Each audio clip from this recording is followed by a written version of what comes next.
الحمد لله وكفى وسلام على عباده الذين اصطفى أما بعد فأعوذ بالله من الشيطان الرجيم بسم الله الرحمن الرحيم نبئ عبادي أني أنا الغفور الرحيم وقال تعالى وسارعوا إلى مغفرة من ربكم صدق اللہ العظیم۔ رمضان کا دوسرا عشرہ جو مغفرت کا عشرہ ہے وہ چل رہا ہے، وہ بھی تقریباً آدھا گزر چکا ہے۔ رب تعالیٰ نے رمضان کا پورا مہینہ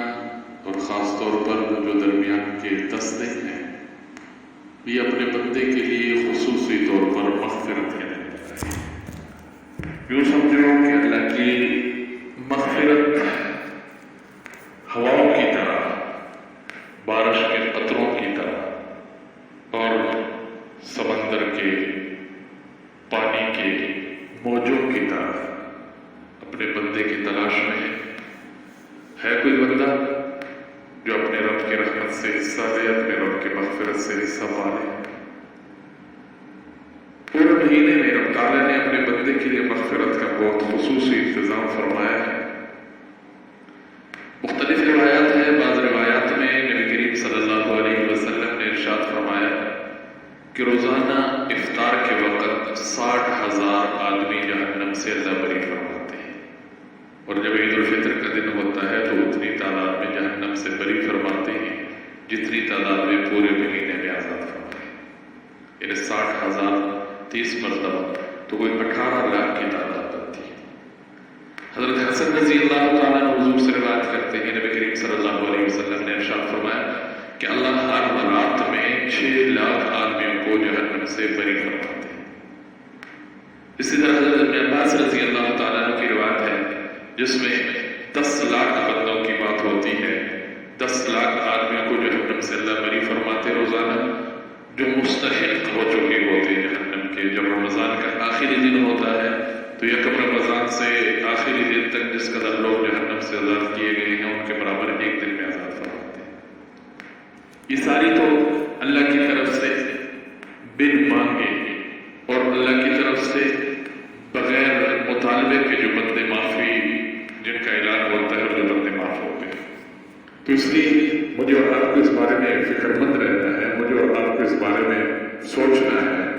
کہ آیا میں بھی ان لوگوں میں شامل ہوں یا میرا بھی نام شامل ہو گیا یا نہیں۔ اگر نہیں تو آج بھی میرے اور آپ کے پاس وقت ہے، آج بھی میرے اور آپ کے پاس ٹائم ہے، آج کی افطاری کے وقت میں اور آپ اپنے رب سے معافی مانگ کر، اس سے مغفرت کے طلبگار بن کر اس کے در پر حاضر ہو کر معافی مانگیں گے تو اللہ میرے اور آپ کے بارے مغفرت کے فیصلے کرے۔ وگرنہ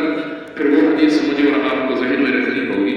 جو حضور نبی کریم صلی اللہ علیہ وسلم نے جبرائیل امین ہے بددعا فرما رہے ہیں اور حضور نبی کریم صلی اللہ علیہ وسلم اس بددعا پر آمین فرما۔ کتنی بڑی بددعا ہے، مجھے جہاں تک احادیث کی کتابوں میں ملتی ہے بددعائیں تو ان تمام کے تمام میں جو سب سے بڑھ کر بددعا مجھے بذات خود لگتی ہے، میرا جو اپنا ذوق ہے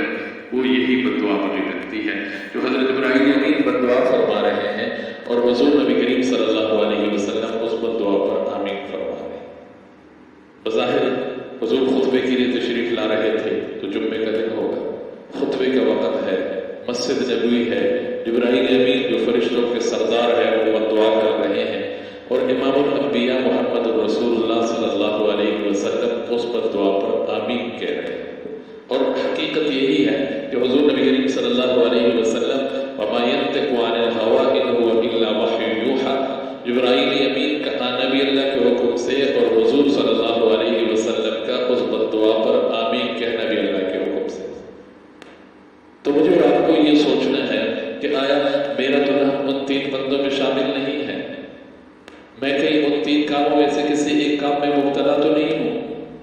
اس لیے ہم پہلے نمبر پر حضور نبی کریم صلی اللہ علیہ وسلم تفسیری حدیث میں اس میں جانا نہیں چاہتا، اب صلی اللہ علیہ وسلم نے صحابہ سے فرمایا کہ جبرائیل امین آیا اور اس نے کہا بعوضہ، ہلاک ہو جائے، برباد ہو جائے، دور ہو جائے اللہ کی رحمت سے۔ وہ بندہ جس پر رمضان کا مہینہ گزر جائے اور وہ اپنی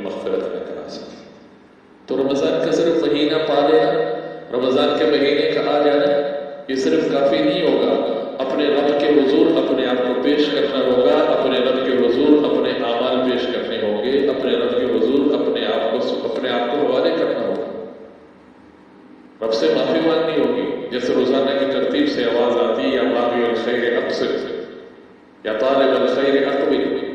اے خیر کے طلبگار آگے بڑھ، نیکی کر، اپنے رب کی طرف جا، وسارعوا الی مغفرۃ من ربکم، اپنے رب کے مغفرت کی طرف دوڑ لگا۔ لیکن ہم بے پرواہ ہیں اور جیسے مہینہ گزرنا تھا گزر گیا ہے۔ میں اکثر ہی بات کہا کرتا ہوں کہ ہماری زندگی میں کتنے رمضان گزر چکے ہیں، بس روٹین وائز آ گئے رمضان، اور رمضان کا مہینہ بس ختم ہو گیا، روزے رکھ لی اور روٹین کے مطابق۔ اس لیے تو حضور نبی کریم صلی اللہ علیہ وسلم نے اس رمضان کے بارے میں فرمایا من صام رمضان ایمانا و احتسابا، یقین ہونا چاہیے بھائی، اپنے عمل سے ہونے کا یقین، اپنے عمل کے قبولیت کا یقین، اللہ سے ہونے کا یقین، اللہ کے ساتھ تعلق کا یقین، مگر وہی روٹین وائز اگر ہم روزے رکھ رہے، تراویح پڑھ رہے، سارا کچھ کر رہے، لیکن وہ ایمان اور احتساب والی بات نہیں ہے، تو پھر میرا روزہ، میری تراویح، میرے تہجد اور یہ میرے اعمال مجھے وہ فائدے نہیں دیں گے۔ اس لیے جو سب سے بڑھ کر بات ہے وہ میں اور آپ اس بات کی طرف توجہ دیں، میں اور آپ اس بات کی کوشش کریں کہ چند دن رہ گئے مغفرت کے، گنتی کے چند دن رہ گئے، آگے پھر عتق من النار کا عشرہ شروع ہو جائے گا۔ اس اخیر عشرے میں پھر دو اعمال، خصوصی اعمال ہے، ایک شب قدر ہے اور ایک اعتکاف ہے۔ اس کے لیے بھی میں اور آپ اگر تیاری کرنا چاہیں اور اپنے آپ کو فارغ کرنا چاہیں اپنی ضروریات سے، بہت بڑا عمل ہے اعتکاف کا بھی، اس پر انشاءاللہ پھر کبھی بات کروں گا۔ لیکن آج جو موضوع ہے وہ یہ کہ اتنی ساری مغفرتیں ہو رہی ہیں، اتنے سارے بندوں کے بخشش کے فیصلے ہو رہے ہیں، اتنے سارے بندوں کو اللہ معاف فرما رہے ہیں، لیکن میں اور آپ اگر پھر بھی اس بخشش والے مہینے میں، مغفرت والے مہینے میں اگر بخشش سے رہ جائے تو پھر ہماری اس سے بڑھ کر محرومی اور کوئی نہیں ہوگی۔ اس لیے تو حضور نبی کریم صلی اللہ علیہ وسلم نے ایسے بدبخت آدمی کے لیے، ایسے بدنصیب آدمی کے لیے بددعا پر آمین فرمایا۔ تو بہرحال کوشش کرنی چاہیے، اور باقی دو جہاں پر حضور نے آمین فرمائی ہے، ایک حضور نے فرمایا جس کے والدین دونوں میں سے کوئی ایک بڑھاپے کی عمر کو پہنچے اور اولادوں کی خدمت کر کے اپنے لیے جنت میں خرید کرے۔ اور تیسرے نمبر پر اب صلی اللہ علیہ وسلم نے فرمایا میں نے آمین کہی جبرائیل کے اس دعا پر، جبرائیل نے کہا ہلاک ہو جائے وہ آپ کا امتی جس کے سامنے آپ کا نام نامی آ جائے اور وہ آپ پر درود نہ پڑے صلی اللہ علیہ وسلم۔ اس لیے کوشش کرنی چاہیے اپنے آپ کو جس کو کہتے بیدار کرنا ہوگا، اپنے آپ کو اپنے رب کے مغفرت کی طرف متوجہ کرنا ہوگا، اپنے رب کے مغفرت کو حاصل کرنا ہوگا، اپنے رب کے مغفرت کی طرف جتنے اسباب اختیار کیے جا سکتے ہیں، جو کام مغفرت کے لیے کیے جا سکتے ہیں، وہ تمام کے تمام کام کرنے ہوں گے۔ ان میں سے بہترین عمل مخلوق خدا کے ساتھ غمخواری، مخلوق خدا کے ساتھ تعلق، مخلوق خدا کے ساتھ اچھا رویہ۔